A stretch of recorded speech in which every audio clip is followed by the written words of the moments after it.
Hi class, welcome to Refrigeration and Air Conditioning, lecture number 12.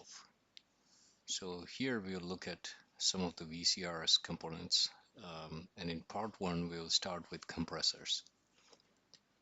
Alright, so VCRS basically the abbreviation for vapor compression refrigeration components has several components, and I've shown the components in a typical refrigerator and a typical split ductless air conditioning system that you normally see in your houses and small classrooms, etc. So if you start looking at the system inside a refrigerator, it has an evaporator. This is the portion that cools, okay? Cools or removes heat. Um, and it's usually located inside the freezer compartment of a top freezer refrigerator like this, okay? And then you have a suction line that goes to an accumulator that's also usually inside your chamber, and that line goes all the way to your compressor, which is usually located in the back of the refrigerator. Back, it's hidden from the consumer, and the compressor is suctioning the refrigerant or pulling the refrigerant into the suction chamber. So this line is called the suction line, okay, because it's low pressure. It's performing a suction action to bring the refrigerant back to the compressor. And then you have a condenser where the heat is removed and rejected to the surroundings. Heat is rejected to surroundings, okay, and that also is sometimes on the side of the refrigerator, the condenser coil, or sometimes it's in the back. Okay, so it's hidden, it's inside the sheet metal, it's hidden from the consumer. Sometimes when you touch the side of the refrigerator, you will see that it is hot. Some condensers also have a fan with them. Okay, so there will be a fan that moves air. Some of them are without fan and it's natural draft. The evaporator, some of them have fan, some of them don't have fan. Okay, so depending on the model, the the options of having fan in both the heat exchangers um, may or may not be there, depending on the model. Now, if you look at the um, pH diagram, the 4 to 1 is basically the evaporator. Okay, 4 to 1, and then 1 to 2 is the compressor. 1 to 2, and 2 to 3 is the condenser, and 3 to 4 is the expansion device. So in this case, you can see the expansion device has a heat exchanger.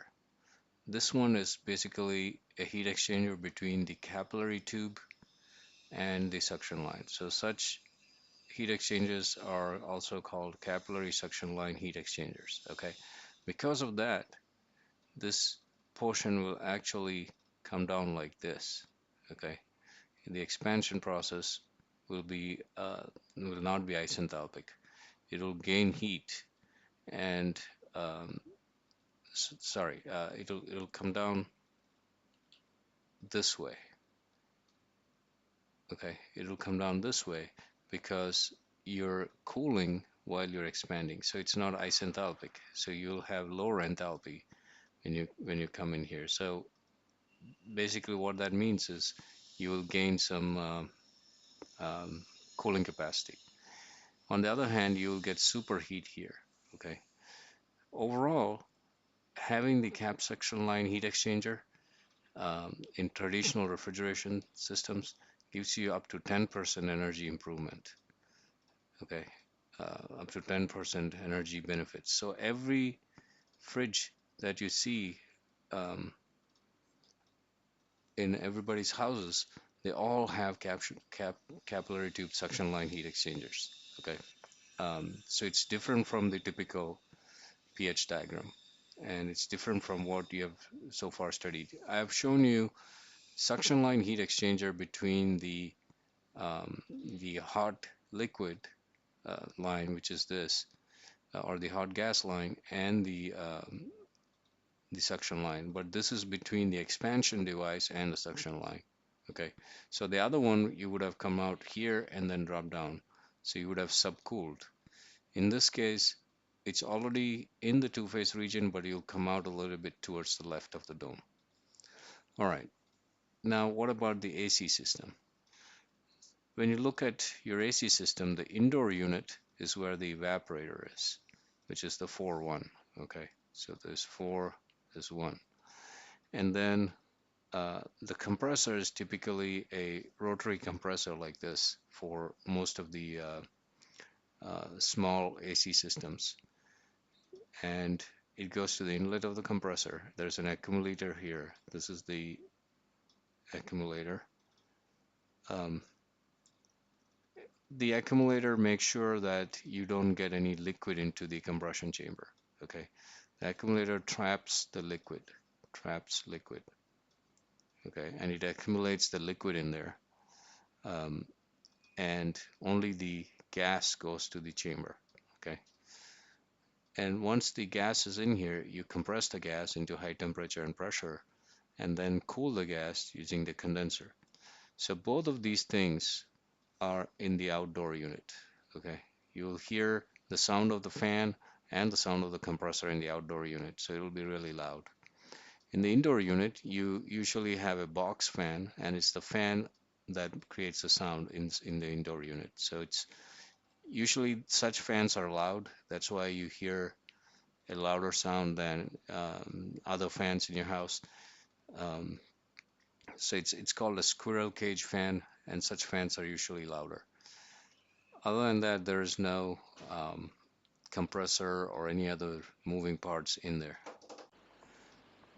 Now, compressors are at the heart of the refrigeration system. If you had observed a human heart, it's responsible for circulating the blood and maintaining the blood pressure, right? So it pumps the blood by changing the volume in the chambers, the heart chambers, by expanding and contracting, right? So it's creating that pumping effect by changing volume. And it also has a lot of valves. So if you look at a real heart, there are 4 chambers that expand and contract, and then there are 4 valves that um, control the supply and reception of the blood. Okay. The same thing happens in a real compressor. You have definitely a change in volume in some systems, which creates the pumping action. And also you have valves that separate the high pressure side from the low pressure side. Okay. So if you look at all the available refrigerant compressor technology, you can classify them into these categories. Okay. Reciprocating screw, rotary, scroll, and centrifugal compressors. There are axial compressors too, but they are not that common. They're very rare, but these are the most common, and the most common one of all is the reciprocating one. In an ideal vapor compression cycle, the compression is isentropic, but in real world, in all these compressors, there is friction, there is leakage between the high and low pressure sides, there's leakage of heat transfer, all of that, and it makes it non-isentropic. All right. So what are the types of compressors based on various categories? Here we look at the types based on the compression mechanism and also the design. Okay, so based on the mechanism of compression, we have a positive displacement compressor type, and then we also have a dynamic compressor type. Positive displacement compressor type is similar to how your heart is pumping.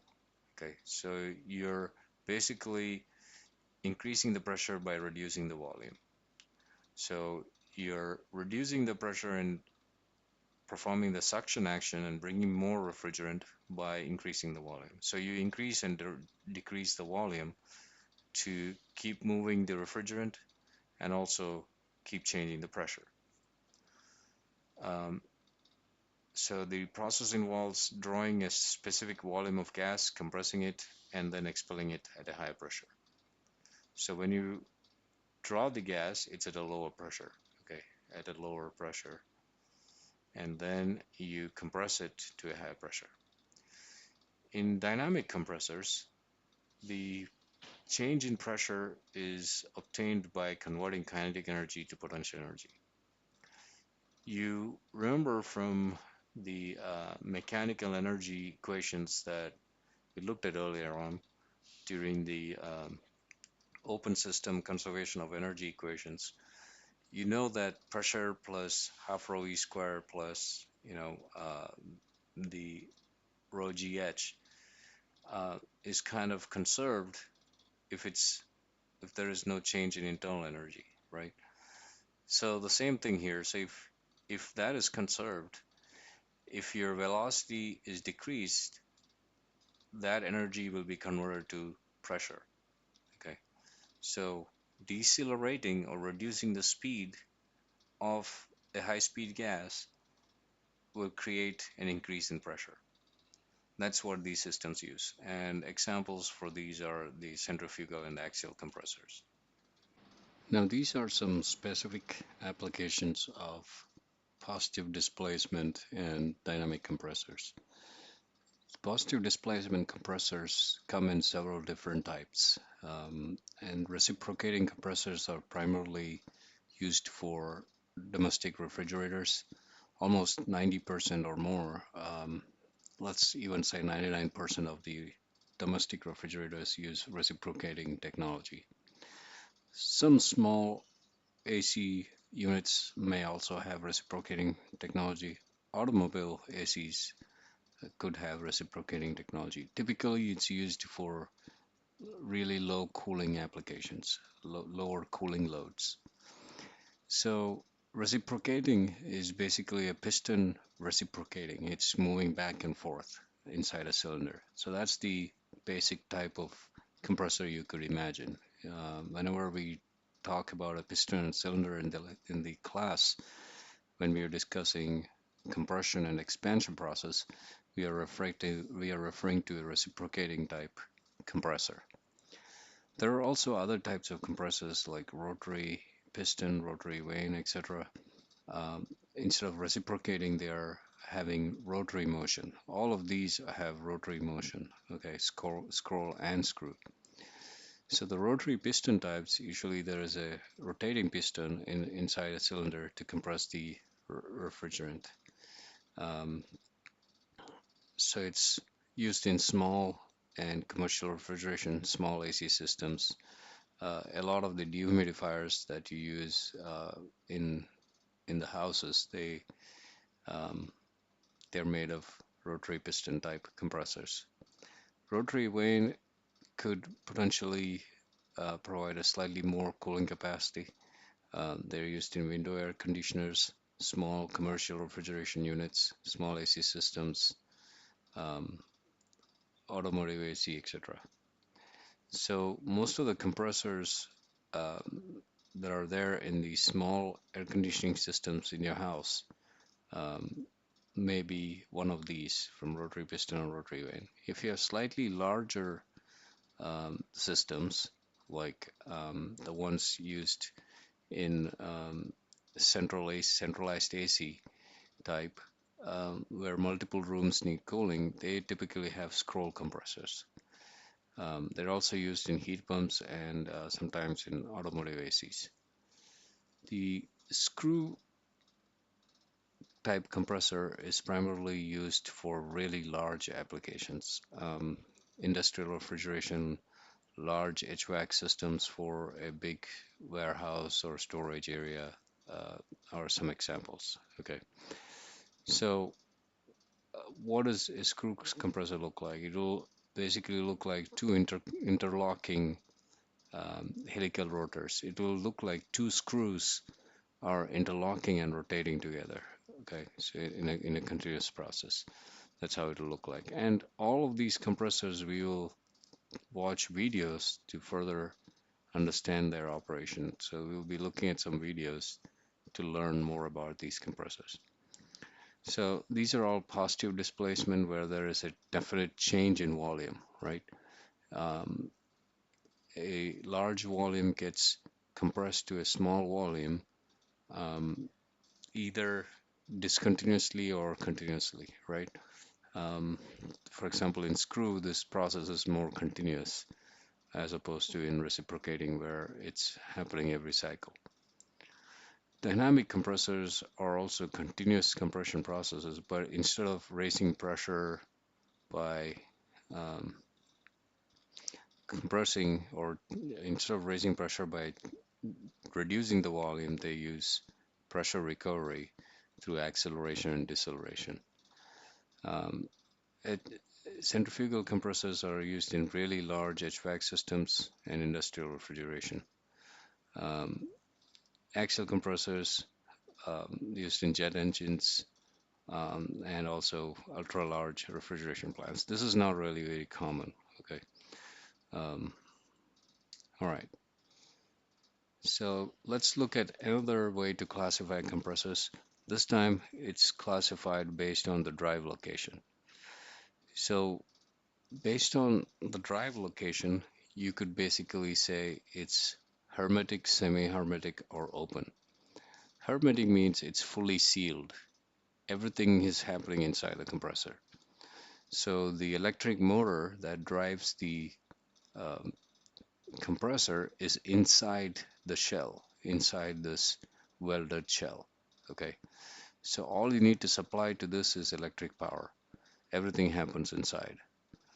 Now, some refrigerators, it'll be just like the hermetic, but you have the option to open um, the compressor head using bolts and screws, right? So if you are able to open it and service it, then it's a semi-hermetic. Now, if all the drive mechanism is outside, for example, you can see there is a drive wheel here. So if you put a belt to this and then connect to a motor outside, in this case, this is an automobile example. Um, in automobile, the compression power comes from the engine itself, and you drive the compressor using a belt that you attach here. So if you have the driving mechanism outside, the motor is outside, it's called open system. Why do we say that? If it is hermetic, that means there is almost no chance of the refrigerant leaking from the compressor. Semi-hermetic, it's not 100% sealed. Okay, we have some bolts, so there is a potential for a leak, right? It is not 100% welded shell. In an open system, it is having a rotating seal.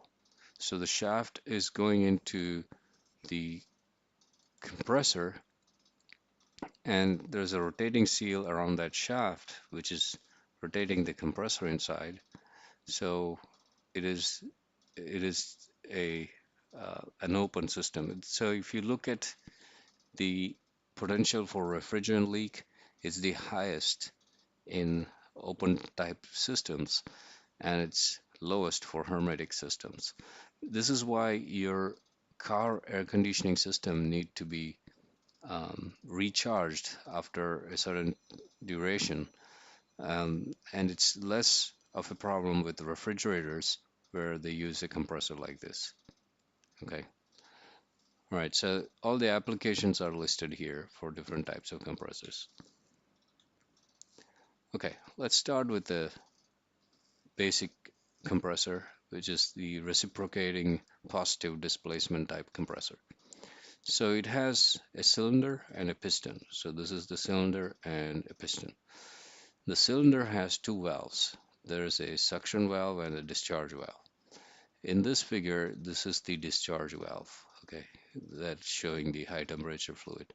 So when the piston is going up, the suction valve closes, it only moves in this direction. The discharge valve moves in that direction, right? So the suction valve cannot move outwards. So when you're compressing and you reach a certain pressure, then the discharge valve will open.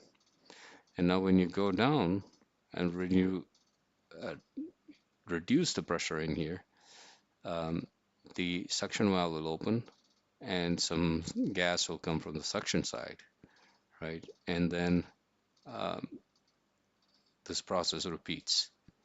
Okay, so basically, the combination of valves and the motion of the piston changes the flow rate, or achieves the required flow rate and the required pressure.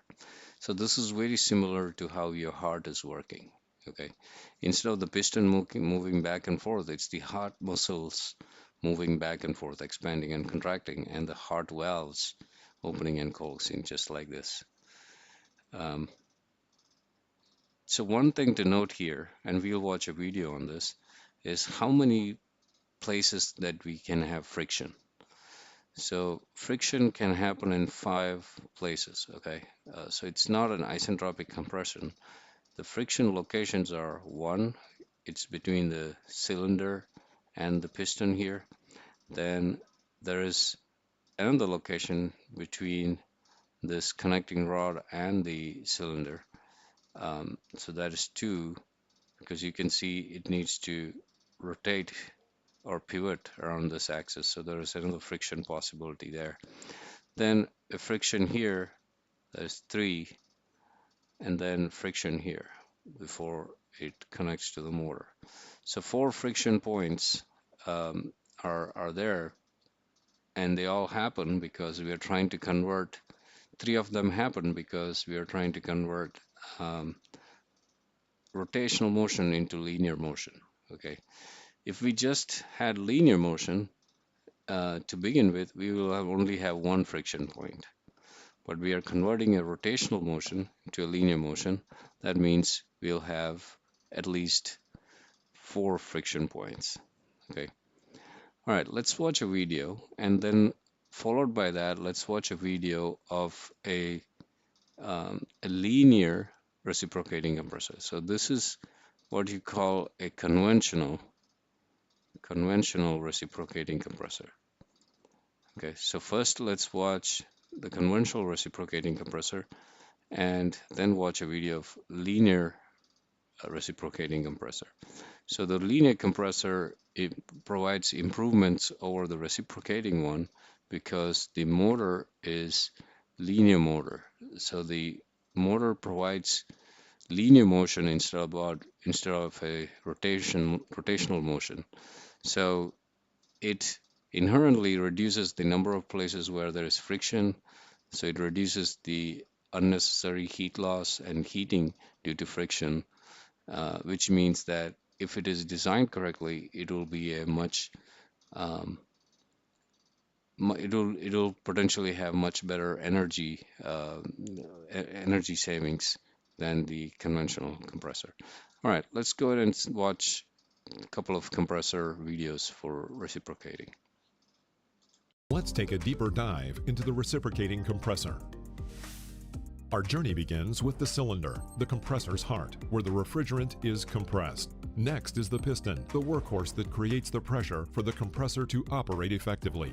Driving the piston's movement is the crankshaft. Its rotation converts into linear motion, driving the back and forth action of the piston. The connecting rods act as the link between the crankshaft and the piston. It transfers the rotational motion of the crankshaft into the linear motion of the piston. And the spring keeps the entire system safe from potential damage and noise caused by vibrations during operation. Within the cylinder, as the piston retreats, it creates a low-pressure area. Responding to this pressure difference, the suction valve opens, allowing the refrigerant to flow into it. The piston then compresses the refrigerant, raising it up to a high pressure and temperature. As the refrigerant compresses, the suction valve closes. This prevents the compressed refrigerant from flowing back into the intake. Once the refrigerant reaches the desired pressure, the discharge valve opens, heading to the condenser where it releases the heat. And just like that, the cycle repeats. This efficient rhythmic process delivers a consistent flow of high-pressure gas. Ensuring smooth operation by reducing friction among these moving parts, our lubricating oil extends the lifespan. As the crankshaft rotates, it splashes the oil to the necessary parts. Some compressor designs may also incorporate a pump to aid in oil distribution. The refrigerant and oil flow through the reciprocating compressor in perfect harmony, each performing their crucial roles in this efficient, powerful system.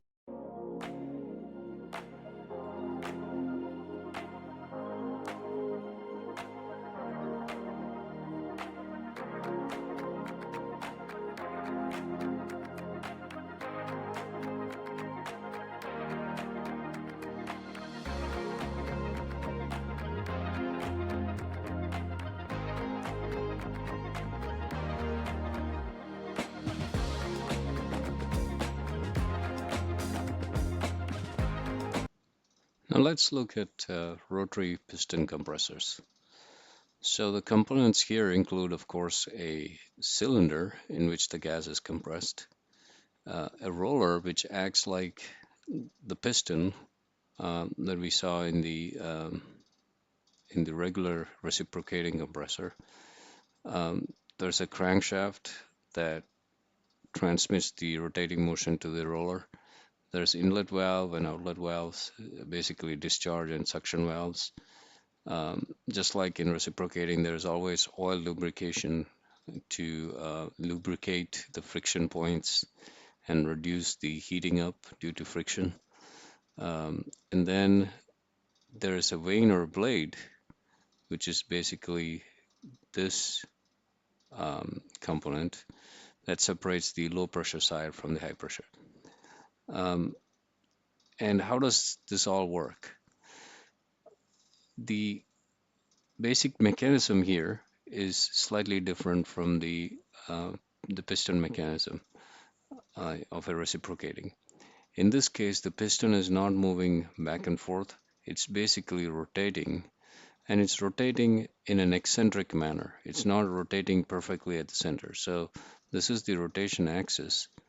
And when you rotate this eccentric roller, it will basically be in contact at one point at any given time, or along one surface at any given time, and it won't be in contact with the walls in the other sides, basically. So what that means is it is continuously sweeping a volume and making it change in volume. So let's start with this case here. So initially, assume that this is rotating anti-clockwise. So if it keeps going anti-clockwise, this area or this volume reduces, right? So this volume reduces, you're like compressing this volume, and when it reaches a certain compression, it opens the discharge valve. Okay, now this particular blade, which is spring-loaded, it separates this side from this side. Okay, that's why the volume keeps reducing. As it rotates, this blade blocks the flow from coming to the low pressure side. And as it keeps rotating, the high pressure side increases in pressure. Okay, and at some certain pressure, it will basically open the discharge valve. And once this discharge valve is fully opened, this will rotate all the way back here and push all the refrigerant out. And then during that time, simultaneously, it will be pulling in a lot of cold refrigerant back. And this process continues, right? So at some point, when all the cold refrigerant is pulled in, the suction valve closes too. So the rotational motion of this eccentric roller creates a circular compression path around the roller, and it is achieved with the help of a vane or a blade that separates the high pressure from the low pressure side. If you look at it, these compressors will all look cylindrical and they also have an accumulator. Accumulator, like I mentioned to you before, is for trapping liquid refrigerant and making sure only gas goes into the compression chamber. Okay. Typically, this kind of refrigeration systems suffer from vibratory issues because rotation is not centered. It's an eccentric rotor, so the loads are not balanced and it creates some vibration issues. But there are solutions to avoid that by applying a counterweight or applying two rollers that are um, not synchronous with each other, or they are out of sync so that they balance. All right, let's watch a video on rotary piston compressors to understand this in more detail. Compressors are the heart of air conditioners, and among them, rotary compressors are the most widely used in residential air conditioners. Compressors are used in standard air conditioner configurations and are located in the outdoor unit. Let's learn about the rotary compressor. A rotary compressor consists of an accumulator and a main body. An accumulator helps filter out impurities when compressing refrigerant gas. It also has a space to store liquid refrigerant.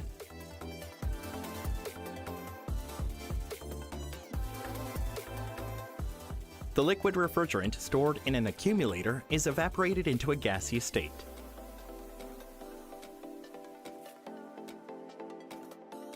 The refrigerant gas that passes through the accumulator is then sucked into the compression chamber in the main body and compressed into a high temperature and high pressure refrigerant gas.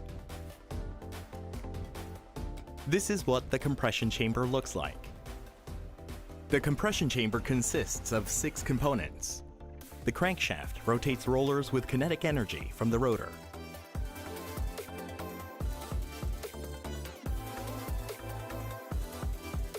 The rotary compressor basically compresses the refrigerant through the roller's eccentric rotation. The eccentric rotation creates vibrations. Twin rotary compressors were invented to resolve the vibration issue in single rotary compressors.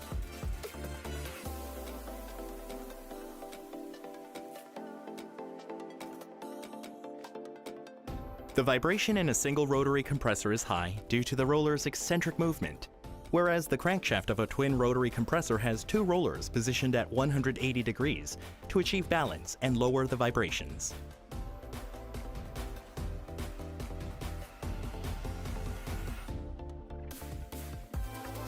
However, even with a twin rotary compressor, if the rotational speed is significantly reduced, the vane and roller are separated due to structural limitations.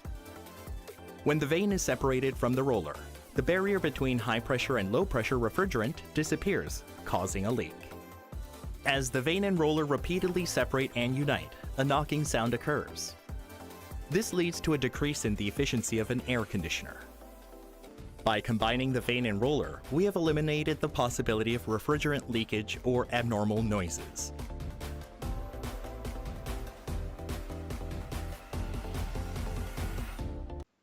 Now let's look at rotary vane compressors.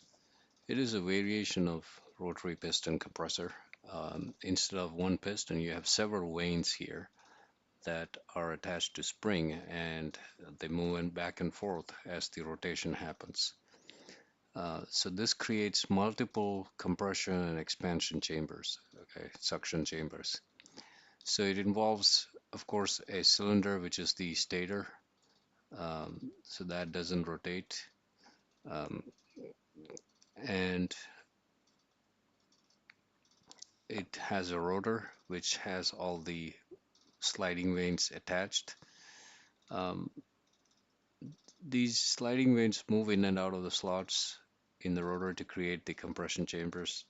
Crankshaft that is connected to the rotor rotates the rotor.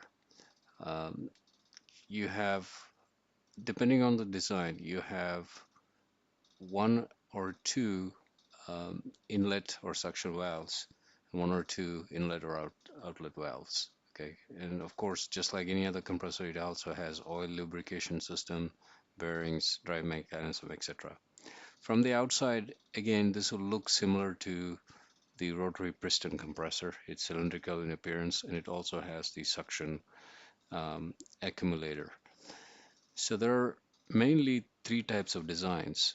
One is a cylindrical stator, and the rotor is off center. Okay, so when it's off center, as it gets closer to the walls here, the piston is, or the vanes are pushed in and the springs are compressed.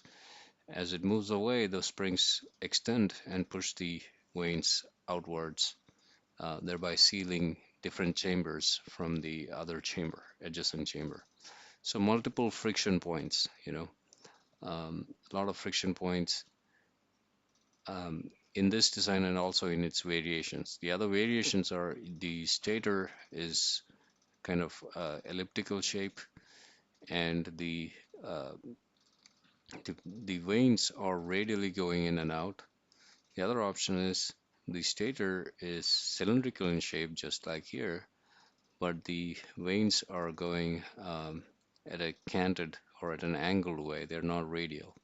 Okay, all these methods help create the same process. And of course, here the stator is off center too. The rotor is off center. Okay, so in all these methods, you can create multiple volumes, um, and when the required pressure is reached, it will be discharged through the discharge port. And when the lower pressure is reached, it is creating the suction at the suction port and opening the suction valve. Let's watch a video to see this in operation. Made with vanes or impellers. These types of compressors are called rotary compressors.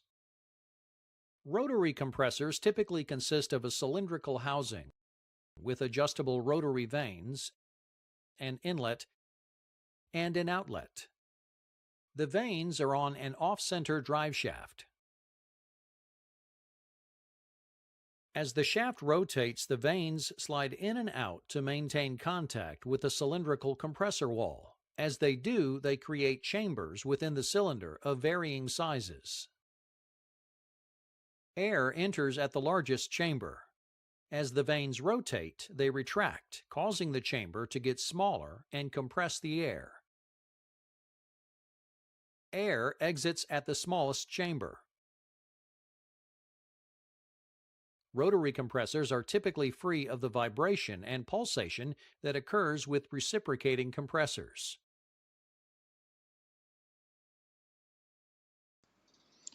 So the last type of positive displacement compressor is the screw compressor. In this case, there are two rotors. One of them is connected to the crankshaft, so it's driven by the crankshaft. The other one is driven by the first rotor. So they are in contact. So basically, it looks like a screw, two screws that are attached to each other or are locked into each other. They're interlocking helical rotors, right? One of them, if you take a cross section and look from the side, one of them is like a male rotor. The cross section of that will be like this, A here, and it's locking into the female rotor, and one of them will drive the other. Okay, so the axis of rotation is different because it's almost like a gear. One gear is rotating in this direction, the other gear is rotating in the other direction. So typically, they are housed in an enclosure, and the suction happens from one end, and the volume is high in the beginning, but as the air or the gas proceeds from left to right, it gets compressed because overall the volume is getting reduced. Okay, so it's again, that's why it's a positive displacement compressor, because you're reducing the volume as it moves from left to right. It's easier to understand while watching a video, so let's look at a video on how this actually operates. Viewed from the end, the screw compressor has two helical, that is, screw-shaped rotors. One is a male thread, while the other is female. Their shape allows them to compress refrigerant gas as the threads of the two screws mesh. The compressor motor drives the male rotor, which in turn drives the female rotor. The design, pictured here, has 4 lobes on the male rotor and 6 on the female. Therefore, the male rotor rotates more rapidly than the female. This visual shows the movement of the refrigerant vapor from the suction to the discharge of a screw compressor, as viewed from the top. The vapor enters the suction area of the compressor and is trapped between the 2 lobes of the rotors and the compressor cylinder wall. Many designs use an oil injection system to seal the clearance between the rotors and the cylinder. The screw threads form the boundary separating several compression chambers which move down through the compressor at the same time. Only one such chamber is shown here to simplify the illustration. As the gas moves along in the compressor, the compression chamber is somewhat reduced in volume. This is the beginning of the compression process. The compression space becomes progressively smaller until the gas exits at the compressor discharge in its fully compressed state. This side view shows the overall pattern of refrigerant gas flow through the screw compressor from its suction to its discharge. Like the scroll, compression is nearly continuous and the screw compressor operates smoothly. Now let's look at centrifugal compressors. So these are continuous flow devices, and they operate by converting the kinetic energy in the fluid to pressure energy. So what are the components that a typical centrifugal compressor have? Depending on whether it's the vaneless type or vaned diffuser type, the components may vary slightly. But in general, both of them have an inlet. So if you look at this vaneless diffuser type, there's an inlet where the flow enters normally to the direction of rotation of the impeller. So if you look at the impeller, it's rotating like this, okay? And it's rotating in this axis, so the flow is going into the axis of rotation. And when it reaches the impeller, it almost takes a 90-degree turn, okay? And it just flows through each path, refrigerant path within the impeller blades. Okay, it flows radially. So it comes in axially and the flow changes direction radially, okay, like that. Now, impeller is the only rotating portion here. Impeller is rapidly rotating, and you could see that impellers have a lot of blades on them, or channels to compartmentalize refrigerant passages. And when it comes in, it's coming in as low pressure and low temperature. Okay, low temperature. As it goes through the impeller, you can see the color changes. The pressure starts increasing as it's going through the impeller, because the impeller is imparting not just kinetic energy but also pressure energy to the flow. So there's energy work being done on the fluid by the compressor.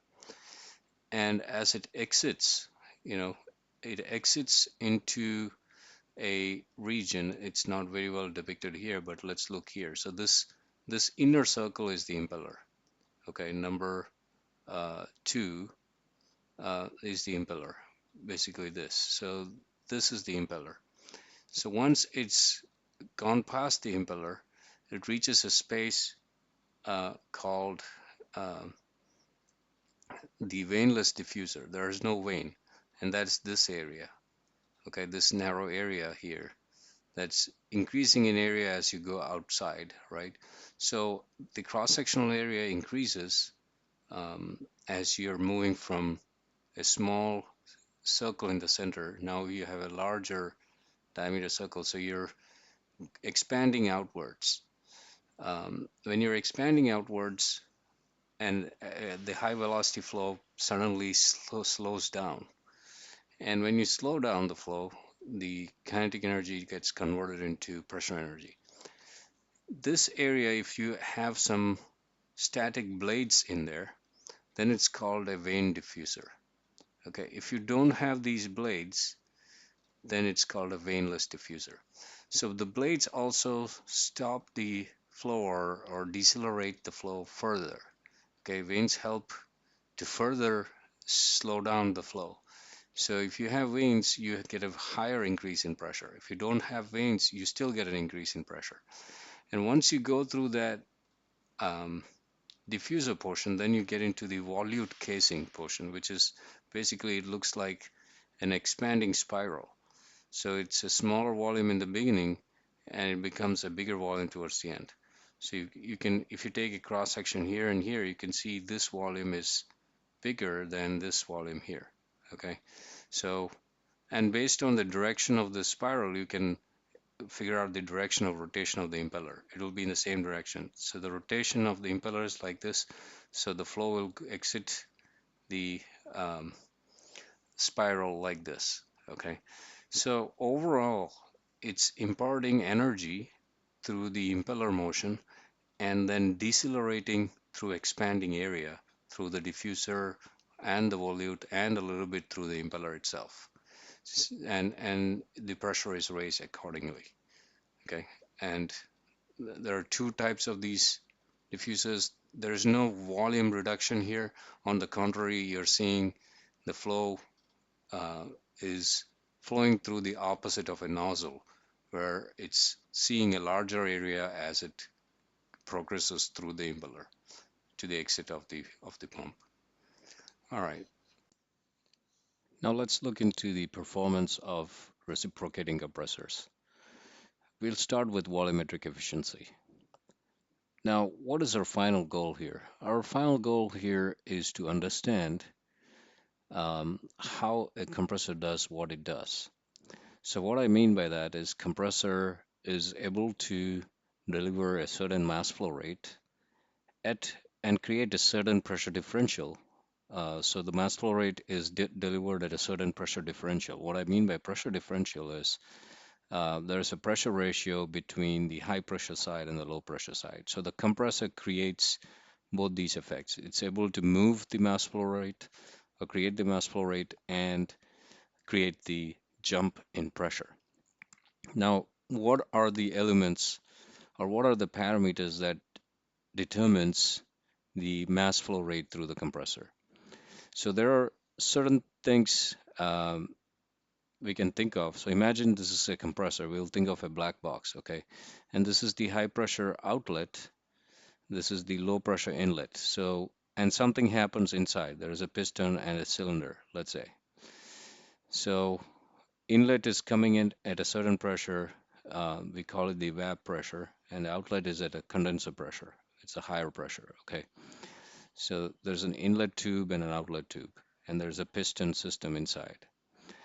Now, the mass flow rate through the system, okay, mass flow rate m dot, depends on several parameters. One is the pressures themselves, the PE and PC. Usually it's the ratio of pressure that matters, okay? So typically it's the ratio of pressure that matters. The other thing that it depends on is the density of the gas coming in. Okay, why the density of the gas coming in, not the density of the gas going out? We will try to learn that. So the density of the gas coming in is the inverse of the specific volume of the gas coming in. So specific volume at the inlet is related to 1 over density. Okay, so it's dependent on that. And then it's also dependent on the piston cylinder geometry. So if you have a large piston and a cylinder, you might have a high mass flow rate. So the compressor geometry itself, so the compressor details, piston, diameter, stroke, all of that. So these three things, or these four things, are basically what determines the mass flow rate through the compressor. Okay, how are they related? We'll try to derive that for this reciprocating compressor. So first thing to learn here is volumetric efficiency. Now, volumetric efficiency is primarily related to the um, the geometry of the compressor, and then the type of compression process that happens inside, whether it's isentropic or polytropic. What is that compressor process? So let's start with defining volumetric efficiency.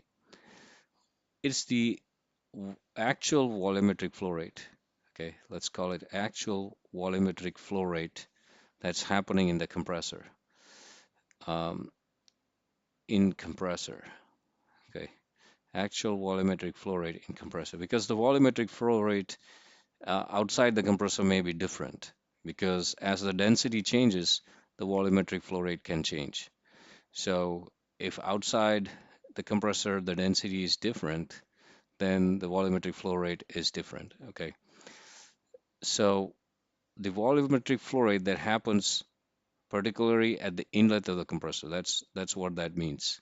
Okay, and then the actual compressor displacement rate, the actual volume changes that happens because the piston moves back and forth, right? Now, your first question would be, isn't those two things the same? Shouldn't that be one? The answer to that is not always. In all practical scenarios, this is less than one. So how do we calculate the actual volume flow rate?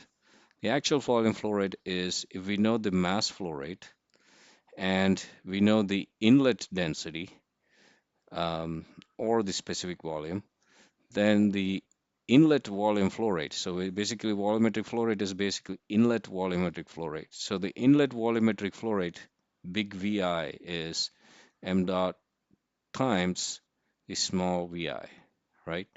So that will be the inlet volumetric flow rate. And what is the compressor displacement rate? That is the swept volume. How much volume is changing per second as the piston moves back and forth? How do we calculate that? We need the dimensions of the piston and cylinder. So D is the diameter of the cylinder, right? And then L is the stroke of the piston. So that means it moves from here to here. So then you calculate the volume that is changing. And then N is the speed of rotation. Okay, so if N is X rotations per second, then it's moving X times per second, right? So the volume is changing X times per second. So N times the total volume swept by the piston, which is pi d squared by 4 times L, is the swept volume. That's the volume that is actually changing. These two are not always equal to the same number, and we'll see how and why. Okay, all right. So let's start with an ideal reciprocating compressor. And by ideal, what we mean here is the clearance volume is zero. What do you mean by clearance volume? Clearance volume means when the piston moves all the way to its maximum position where all the compression has happened, there is no volume left. So the piston will be all the way here, okay, all the way to the valve, and there is no gap. So the volume here is zero. Volume here is zero. And when the piston is all the way this way, then the volume here, like all the way to the other end, then the volume here is the max volume, okay, the swept volume. All right. So in such cases, let's look at what happens in a P versus V diagram, where V is the volume. So as the piston moves from its maximum volume and it starts going this way, what happens? It starts from a low pressure because max volume will have the lowest pressure, and then it increases in pressure, okay, and reaches the max pressure here at some point here. And at this point onwards, the pressure is not changing, it's constant. Why is that? Because at that point, the discharge valve opens.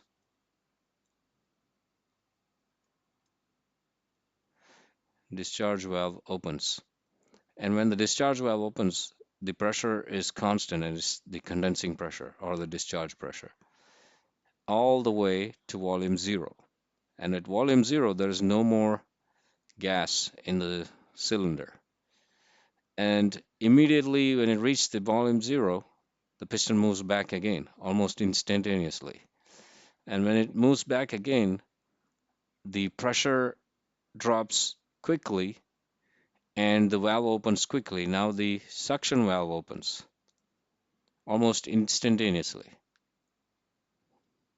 So discharge valve opens, and then when the piston moves right, the discharge valve closes, suction valve opens. So all of that happens in one instant. So when it's all the way to this, and this is called inner dead center, and this is called the outer dead center location of the piston. Sometimes they call it top dead center, and this has bottom dead center too. Okay, there are multiple terminology in the industry. But anyways, top dead center means it's almost hit the valves. It's almost zero volume. And at that point, the discharge valve opens, and the moment it starts moving to the right, the discharge valve closes, suction valve opens. And when the suction valve opens, the pressure is suction pressure, and the valve keeps on moving. Okay, so there is a mass flow rate. Okay, there's a mass flow rate, and the total mass that comes in is m in this section, and the total mass that goes out here is also m. So the mass is conserved. Okay, there is no mass flow rate during this. M dot here is zero. There's no mass flow rate here. Okay, total mass flow rate through this one cycle is basically this mass flow rate during suction and discharge. It's the same mass. So this much mass goes through the system every rotation, and each rotation takes 1 over n seconds, right? So for every 1 over n seconds, if there is a mass m, let's call it capital M, right? Capital M that is moving, then the total mass flow rate is basically that capital M over this n, right, per second. So m dot is basically that m over n, and it's happening during discharge and suction. Okay. Now, this process could be a polytropic process. PV to the power of n is constant. If it is isentropic, then n is gamma, right? If isentropic. Otherwise, n could be a value lower than gamma, right? Lower than higher or higher than. If there's heat addition to the system, then it's higher than gamma. So it could be a polytropic process that is not isentropic. Okay. Now what happens in this scenario? In this scenario, the volumetric efficiency is 1 because the amount of volume that is pulled during uh, the suction stroke is the same as the volume of the swept volume, okay? Because when you're doing a suction stroke, immediately the volume of fluid comes in and it fills the whole volume. Okay, so the valve opens at time t equal to 0, and then it keeps on pulling the fluid until it reaches the max volume. So the actual flow of fluid and the actual motion of the piston, they both have the same volume. So volumetric efficiency in this scenario is 1. So that's why it's an ideal reciprocating compressor. What happens in a compressor with clearance?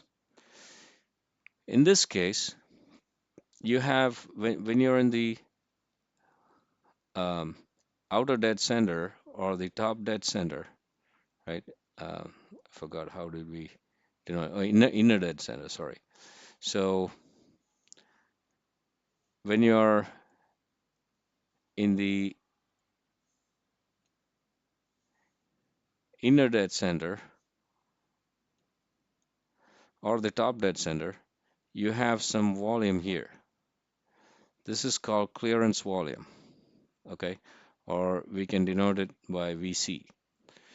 So there is a gap here when the piston is all the way to its leftmost position.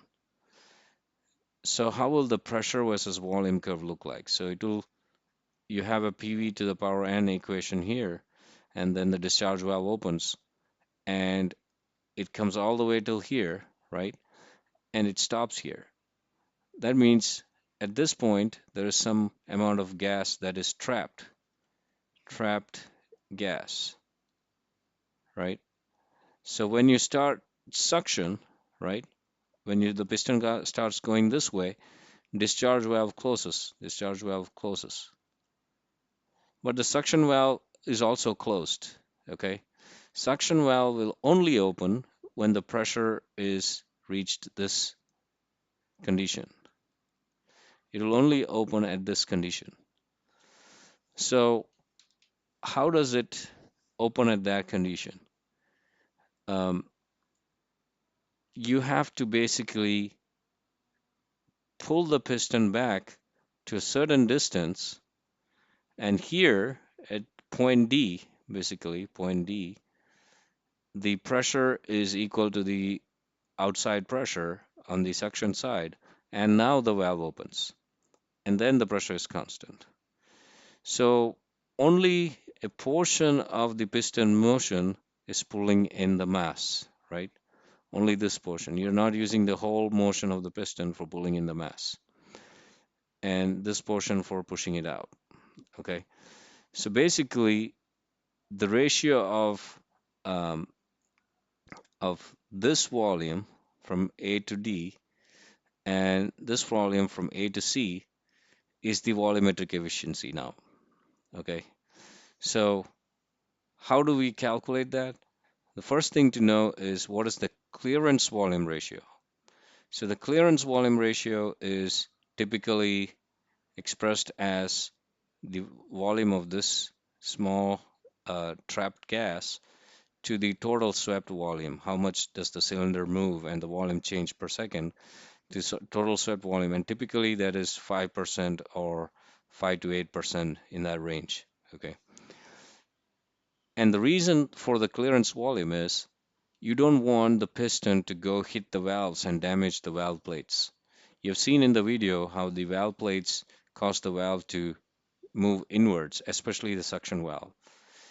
Um, and you don't want any knocking or hitting of that valve plate that will damage the valves over time.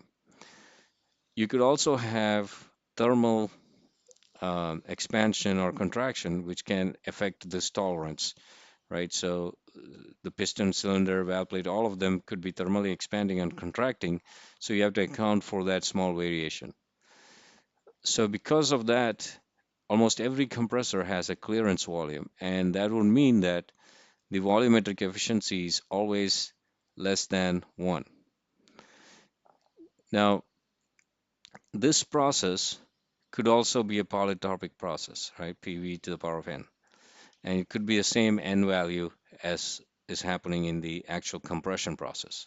Okay, so this is actually a wasted energy. If you have trapped gas and you're expanding it for half of the cycle, you're wasting the energy of the piston motion without actually moving mass. You can see these equations, the actual volume that is being moved, which is total volume VA minus this volume VD, so A minus D, is the actual volume, and the swept volume is A minus C, because this is the actual sweeping motion, right? And you can find that ratio and then rewrite that ratio in terms of clearance volume. So you rewrite it in terms of clearance volume and the volume at D and C. So if you know the volumes at D and C, and you also know the epsilon, which could be a percentage, you can rewrite that in terms of pressures. So if you know volume D and volume C, and if you know the pressures at D and C, which are basically PC and PE, you can use the polytropic equation, replace VD over VC with the PC over PE. So it'll become something like this. Okay. So basically what we now learned is volumetric efficiency is a function of clearance volume and pressure ratio. So now later on we will figure out how volumetric, or in this slide, we'll figure out how volumetric efficiency relates to mass flow rate, okay? But first is volumetric efficiency is related to, so if you have a compressor and you have discharge side and suction side, low pressure and high pressure, then volumetric efficiency is a function of that pressure ratio, okay? And N, which is the type of polytropic process, right? And epsilon, which is basically clearance ratio. So it's a function of these three things. If epsilon is 0%, then volumetric efficiency is by default um, 1, because this term goes 0, this term goes 0, it becomes 1, okay? But if it is not 0%, then it starts depending on pressure ratio and the type of compression. Now, how is this related to the mass flow rate through the compressor?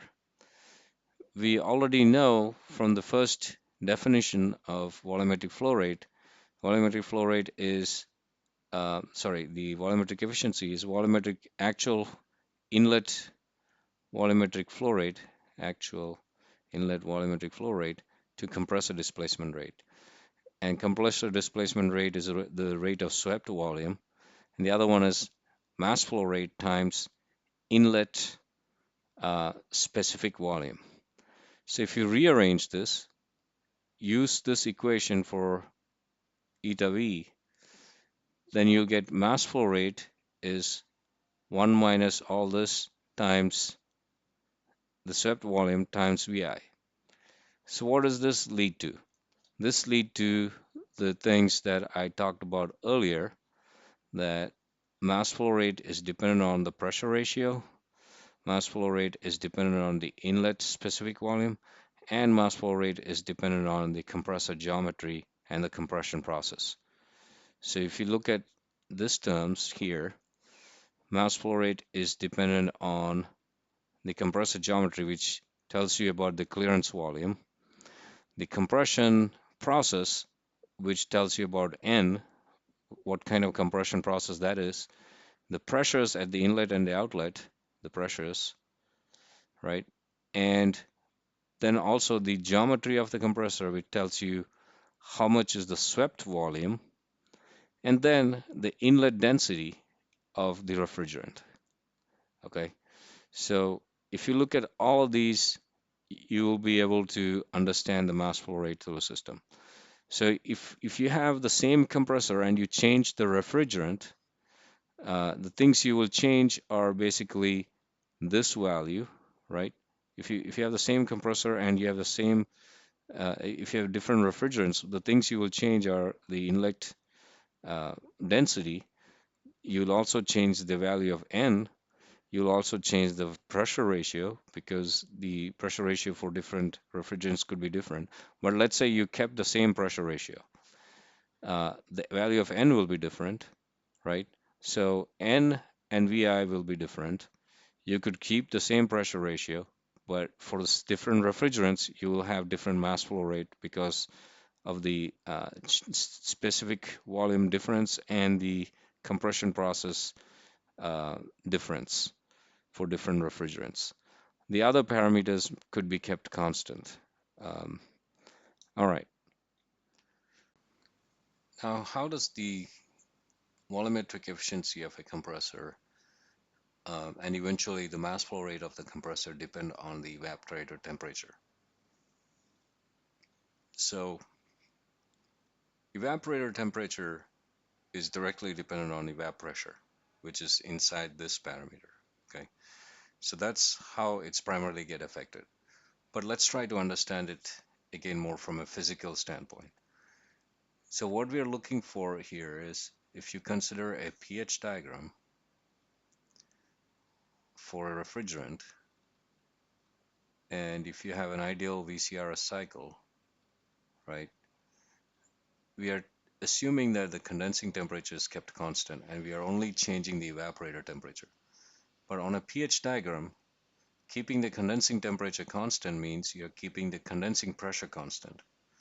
Keep varying the evap pressure means you're changing the evaporator pressure and changing the evaporator temperature. So basically, you are studying multiple lines like this, right? Below or above. So the process 4-1 is what you're changing. You're not changing 1-2 primarily or 2-3. You're primarily changing the process 4-1. Different evaporator pressures, and all of them have a corresponding evaporator temperature. If you remember the ISO lines of temperature, they're all constant within this dome, right? It's a saturation pressure, saturation temperature relationship. So the evap pressure is function of evap temperature only. So they have a one-to-one relationship. Okay. All right. So when you're changing evap temperature, when you're decreasing evap temperature, you're going down. Okay. So let's say you have a particular evap pressure here, and you decrease the evap temperature, then you'll go to another line below the first line. So that's what's happening here. 4-1, has an evap temperature 1, let's say, and 4 prime to 1 prime, it's evap temperature uh, 1 prime. Okay, so and things like that. So the third one is double prime. Okay, so you have 3 evap temperatures here. What happens in the compressor? So let's just draw the compressor. Let's just draw a suction line, okay, and a discharge line. They're going to the valve on the compressor. Let's say it's going to the valve here. And you have a suction valve here and a discharge valve on this side. Okay. And this is the compressor cylinder. And assume you have a piston here. Okay. So if this is the case, both the valves are closed, let's say, and as the piston moves from left to right, okay, its piston stops at 3 because you have a clearance volume, and then piston is moving towards the right from 3. If the temperature here on this side uh, and the evap temperature and the pressure here is lower, or let's just take the first case, if the temp pressure here is PE1, okay, your piston has to move until the pressure inside drops to PE1, and a little bit lower than PE1, then the valve will move this way, because this valve moves based on a balance of force on the left and right of the valve, right? So if there is more pressure or slightly more pressure on the left side than the inside, the valve will move to the right. This valve cannot move to the left, it will be fully shut, right? It will only move to the right. Discharge valve is moving only to the left here. So this is discharge, this is suction. So when you're keeping the pressure here at P1, you will start opening the valve at this pressure. If you drop this pressure here, PE1 to PE2, it's a much lower pressure and much lower evap temperature.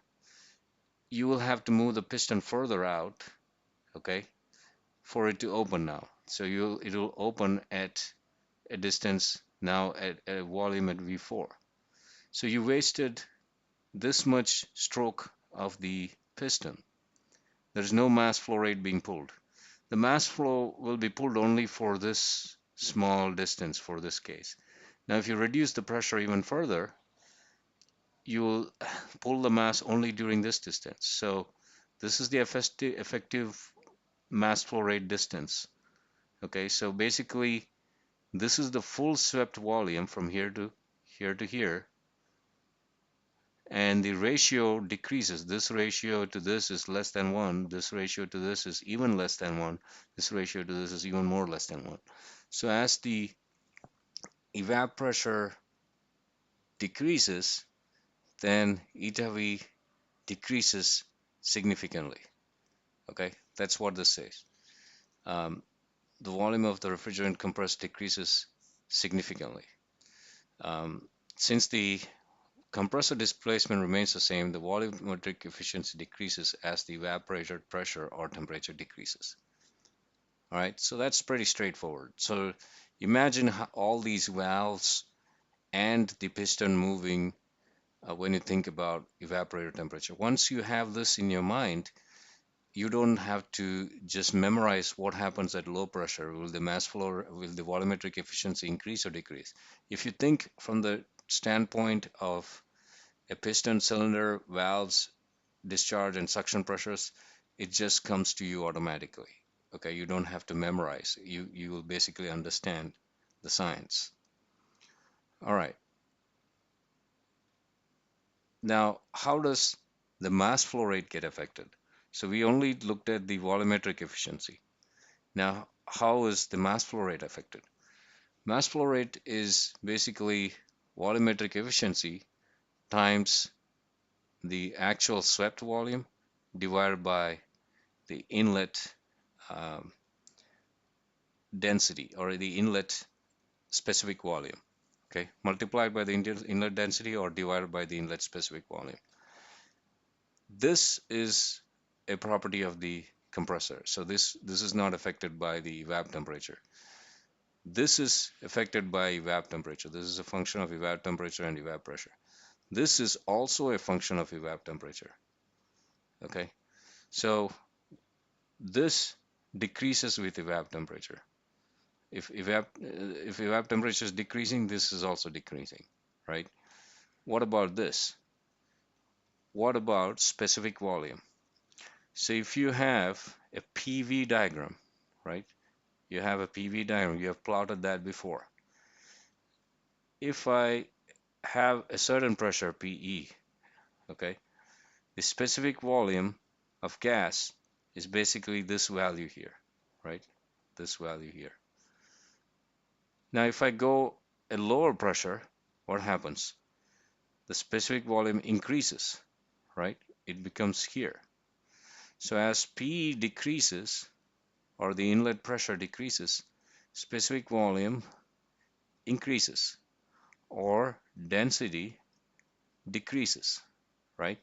So when you're operating at a lower and lower evap pressure, your gas that's coming in is much lower density, right? Much lower density. If you have a lower temperature, the gas is at a much lower density. This is confusing, okay?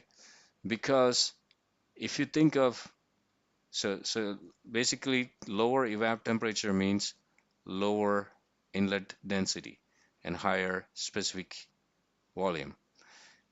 This is confusing because normally when temperature of a gas increases with ideal gas law, right, uh, typically density decreases.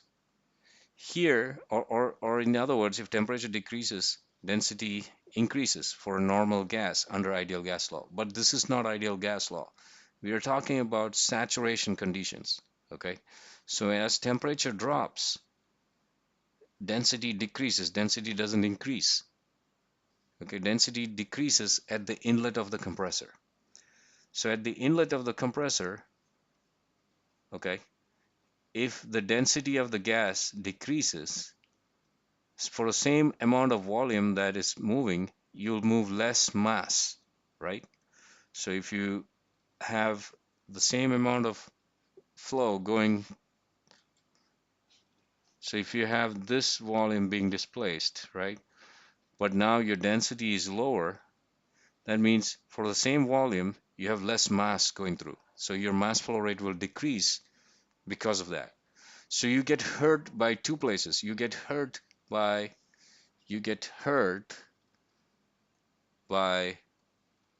eta V specific volume, the volumetric efficiency, and high specific volume at lower evap temperatures. So at lower evap temperatures, the efficiency of the compressor in moving the refrigerant is really bad. Okay, so it becomes less efficient due to multiple reasons. All right, so now let's actually calculate both these parameters for some actual refrigerants using CoolProp. So the parameters we'll calculate are the volumetric efficiency and the mass flow rate using these two equations. So we will create some artificial compressor. We will have some particular stroke length, rotational speed, diameter, all of that. And we'll choose a certain polytropic index. Okay, you can choose isentropic too if you want. You can choose a certain polytropic index, and then we'll calculate everything else for various suction and discharge pressures. So the first thing we'll do is, this is a picture from a textbook. It shows both these parameters, mass flow rate and volumetric efficiency, how it varies with evap temperature.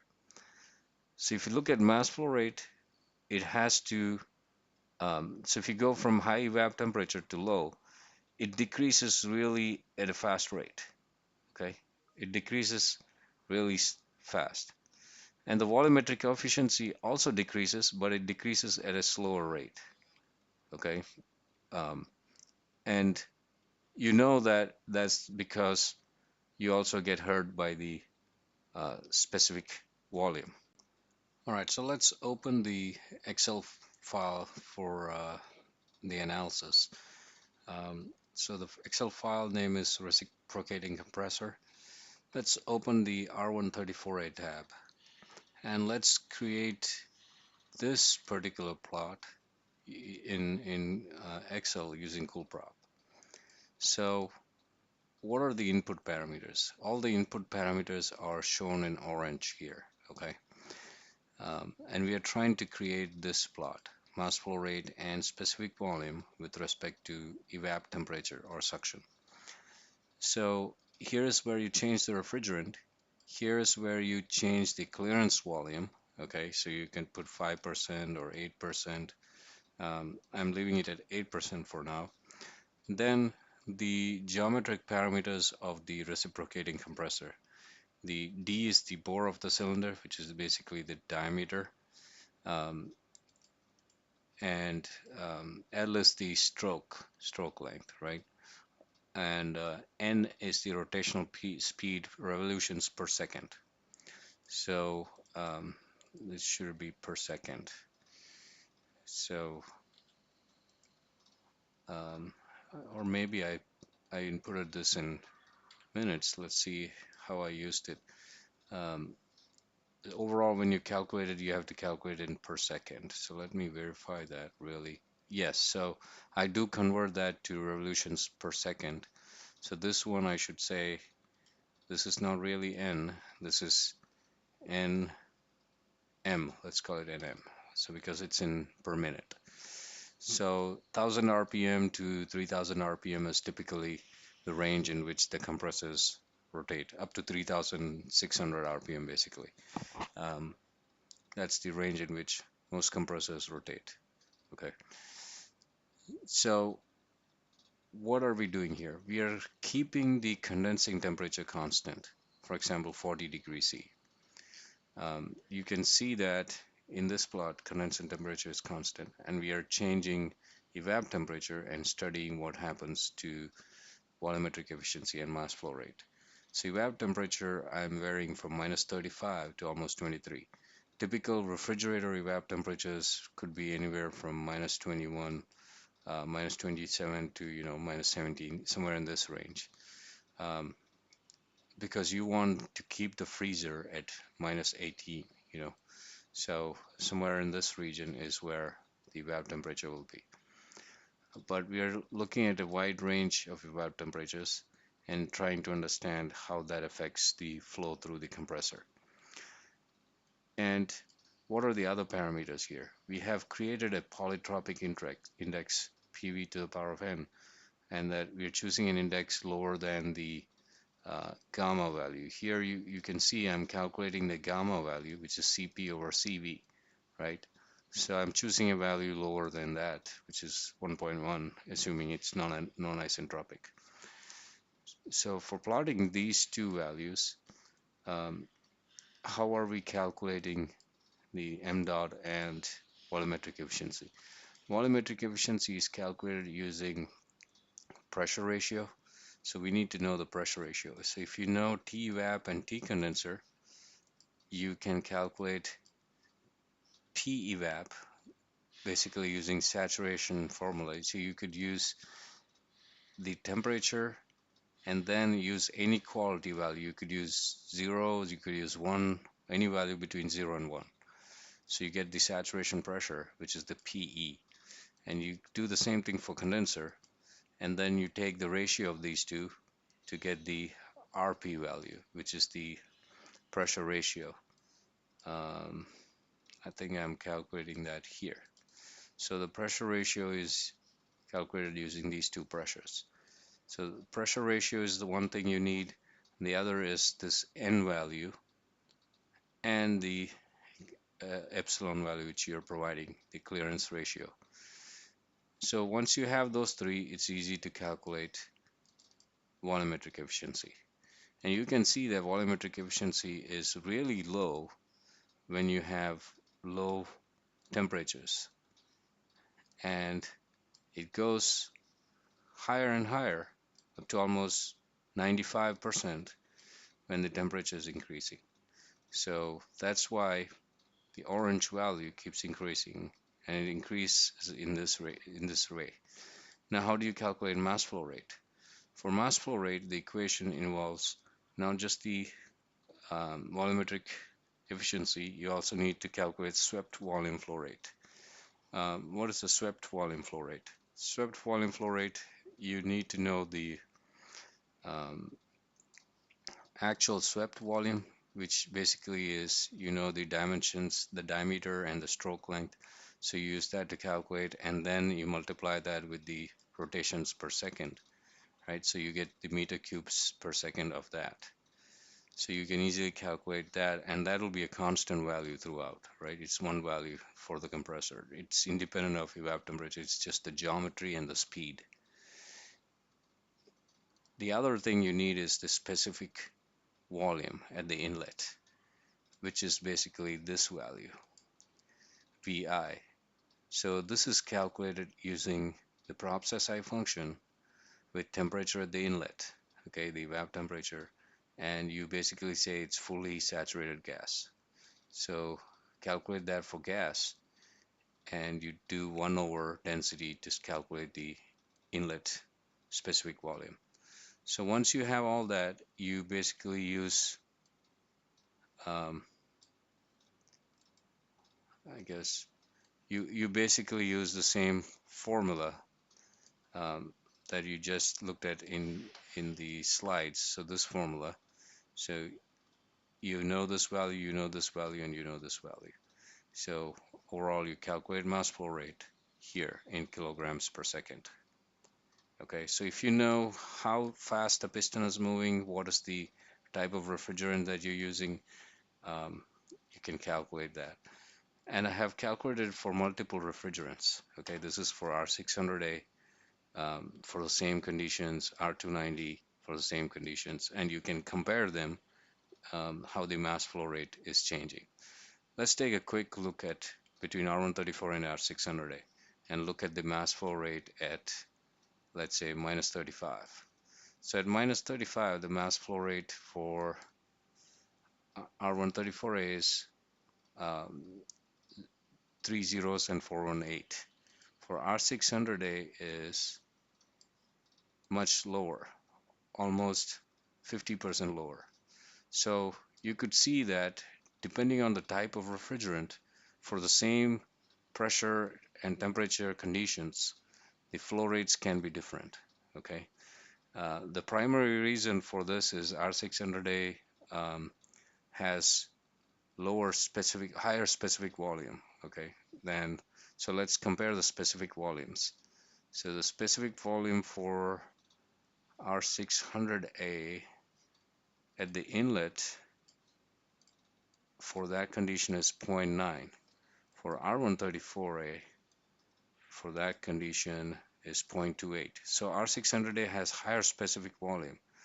That means it is lower density. So when the compressor is moving the same way as an R134A, it will pull less mass for our 600A. So the mass flow rate is lower. So we looked at how the suction or evap temperature affects the mass flow rate and specific volume, sorry, the volumetric efficiency. How does evaporator pressure or the suction pressure affect it? So it's the same way, but with suction pressure, the mass flow rate variation is almost linear. It's non-linear here with suction temperature, but with suction pressure is it almost looks linear, you know. Um, and with suction pressure, the specific volume varies like this. So instead of plotting it with respect to these temperatures, I'm just plotting them with this evap pressure. Okay, so you can easily do that plots too. So you can try to understand how these things vary. All right, so next is how does reciprocating compressor, um, how does the condenser temperature affect the volumetric efficiency and mass flow rate of the reciprocating compressor? Now we'll keep TE is constant and see how the two variables in the previous analysis vary with condensing temperature. Again, let's use coolprop to verify. The overall answer is that with condensing temperature, you will notice the opposite effect. With evaporating temperature, they both increased as evap temperature increases. With condensing temperature, they both coming down, okay, in a nonlinear fashion. All right, so let's verify that with coolprop. So how do we do that? Go down to the condenser temperature effects. So here we are keeping the evap temperature at -10. You can choose your own temperature.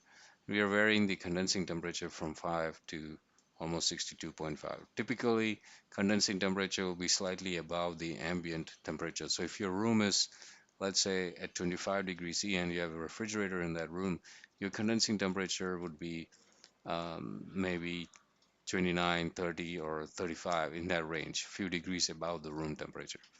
So it's hard to find any condensing temperatures in this range. So typically it will be in this range, okay? And it may not reach as high as 62 unless it's a really hot room with no airflow. So here, the same calculation method as above, right? Same calculation method as above, and your properties are these two, the volumetric efficiency and mass flow rate. And if you um, reset, so in this case, both of them are decreasing. You know, the blue and the orange, they're both decreasing. So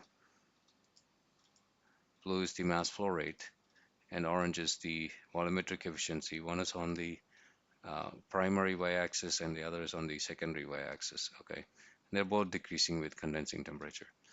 And just like you calculated mass flow rate and specific volume above, use these two equations. And you can go through these Excel cells to verify your formulas. Okay. All right. You can also plot them directly with condenser pressure instead of condenser temperature.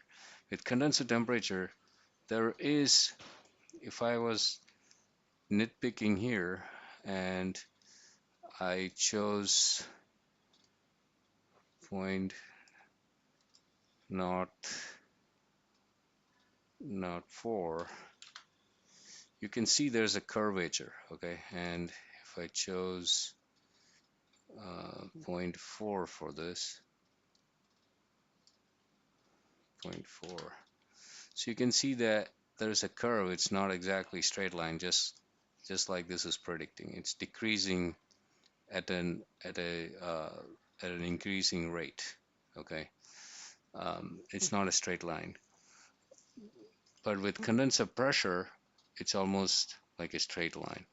So condenser pressure is basically this pressure here, PC, which is calculated based on this temperature. So use props SI and calculate based on the temperature in column J. All right. So that's how you calculate the effect of condensing pressure. So what did we learn so far? Evaporating pressure increases mass flow rate. Okay, m dot increases with PE or TE. M dot decreases with PC or TC. And same thing is true for eta V. Okay, same. All right. So that's what we learned so far. So for a good mass flow rate, it's best to have a lower condensing pressure and a higher evaporator pressure. So that means it's best to have a lower pressure ratio. Okay, so what does this mean? Low, increasing the PE and decreasing the PC. So what happens to the pressure ratio? So lower pressure ratio, lower RP, increases mass flow rate and efficiency, volumetric efficiency.